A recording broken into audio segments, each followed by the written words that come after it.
Tu veux accompagner les parents d'enfants à haut potentiel, tu veux apporter du soutien, de l'apaisement, de la clarté. Et je te crois parce que si tu regardes cette vidéo, c'est pas un hasard. Mais j'ai une question un peu directe à te poser. Est-ce que tu as déjà osé regarder en face ce qui te freine vraiment dans ta pratique?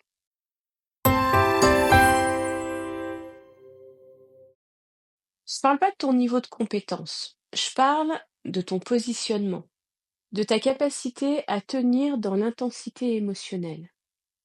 De ta façon de réagir quand ce que vit la famille fait écho à ta propre histoire. Et c'est là que beaucoup de pros, même très formés, se retrouvent déstabilisés. Parce que les parents d'enfants à haut potentiel, c'est pas un public facile à accompagner. Souvent, ils arrivent en bout de course. Ils sont fatigués, ils sont en colère, ils sont dans l'urgence et ils ont vu 10 professionnels avant toi. Et donc, bah, ils te testent, ils doutent, ils espèrent aussi. Et toi, bah, tu donnes, tu fais au mieux, mais tu sens que il y a une forme de flottement. Tu cherches à être juste, à être utile, à être efficace, et parfois, bah, tu repars avec une boule au ventre. Tu te demandes si tu les as vraiment aidés ou si tu as juste tenu le rôle. Et je dis pas ça pour te faire douter. Je dis ça parce que je l'ai vécu aussi. J'ai été éducatrice spécialisée sur les terrains pendant plus de 20 ans et j'ai accompagné des centaines de familles. Mais il m'a fallu du temps pour comprendre une chose essentielle. Ce n'est pas ta boîte à outils qui fait la différence. C'est ton axe intérieur, ta posture, ton ancrage. Ce que les parents d'enfants à haut potentiel ressentent et que peu de pros identifient finalement, c'est que ce sont des parents qui sont hyper perceptifs. Ils sentent si tu es aligné ou pas. Ils sentent, ils perçoivent ton hésitation, ton inconfort, ton je veux bien faire, mais je sais pas comment me positionner. Et puis, bah, ces parents-là, ils testent. Pas par méchanceté, mais parce que ils ont besoin de sécurité relationnelle avant de s'ouvrir vraiment. Et cette sécurité, bah, elle vient pas de tes diplômes. Elle vient de ta capacité à rester debout quand ça tangue un peu. Ce que j'observe chez beaucoup de pros, c'est que, bah, ils veulent bien faire. Ils s'investissent.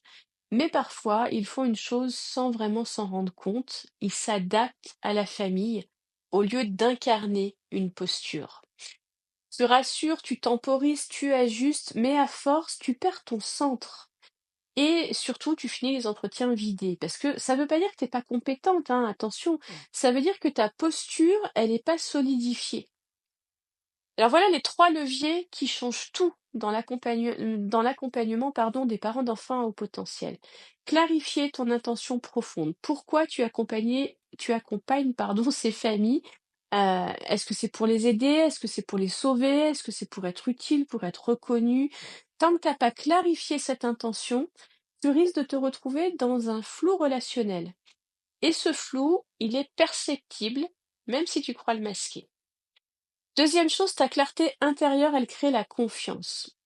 Repère tes zones d'effondrement intérieur. Ce sont, tu sais, ces moments où tu perds ta voix, où tu perds ton cadre, sans vraiment comprendre pourquoi. Quand, par exemple, une maman se met en colère et que ça t'intimide, quand un enfant provocateur te déstabilise, quand tu te retrouves face à une famille qui te rappelle la tienne, tu peux pas accompagner ce que tu refuses de voir en toi. Accompagner les parents d'enfants à haut potentiel, c'est pas juste un métier, c'est un miroir. Et parfois, c'est super inconfortable. Troisième chose, fais de ta posture un repère, pas une stratégie. Ce que j'ai compris avec le temps, c'est qu'il ne s'agit pas de bien faire. Il s'agit d'être un repère émotionnel, relationnel, stable dans la vie des familles. Ta voix, ton rythme, ta capacité à poser tes silences, ta manière de cadrer sans dominer, ton autorisation à rester humaine, même quand c'est flou. Tout ça, c'est ce qui transforme une séance. Pas le contenu, pas les outils, ta posture, ta présence, ta vérité. Si avec une phrase à retenir, c'est tu ne peux pas guider une famille là où tu n'as jamais osé poser les pieds pour toi. Alors aujourd'hui, si tu veux vraiment devenir un repère pour les parents d'enfants au potentiel, je t'invite à commencer par ce regard intérieur. Pas pour te juger, mais pour t'ancrer.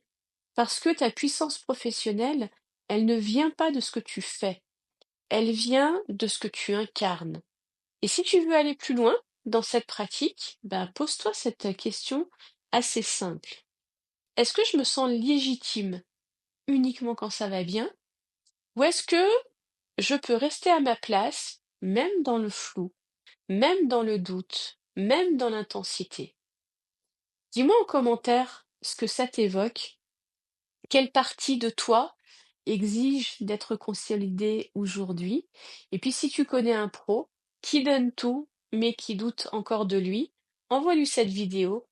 Elle pourrait lui faire plus de bien qu'un énième outil. Je vous retrouve très bientôt pour une nouvelle vidéo. Et en attendant, ben, prenez soin de vous et à très vite.